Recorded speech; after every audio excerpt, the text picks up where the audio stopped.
బెదిరినా బయట బెదిరి కొనేమో కథలు పడ్డావు వాడిని కూడా రమ్మని నచ్చుతావు కానీ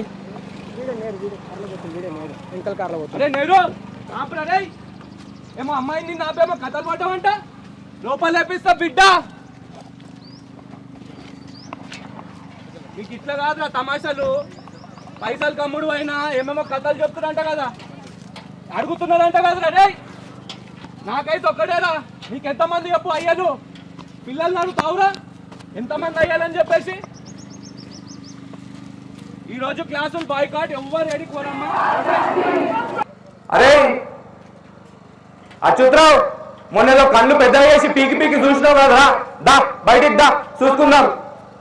అరే అచ్యుతరావు నిన్నే మొన్నేమో కథలు పడ్డావు కదా దా దా దా బయటికి రా కళ్ళు పెద్దగా చేసి ఏదో పీకుతున్నావు తెస్తున్నావు అన్నావు కదా వాడు ఏడి నెహ్రూ అంటాడు నిన్న ఆపి ఏమో పిల్లల్ని లేడీస్ హాస్టల్ టాయిలెట్ బయట లేడీస్ టాయిలెట్ బయట నిలబడి ఒక అమ్మాయిని ఏడిపించినావు కదా దా బయటికి వచ్చి మాట్లాడండి అరే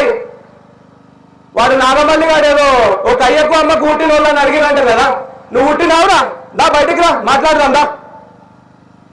ఏడున్నారు అరే దమ్ము లేదా ఏదో పీకుతా దేకుతా ఏమేమో అన్నారు కదా ఏడా ఏడిపోయారు అరే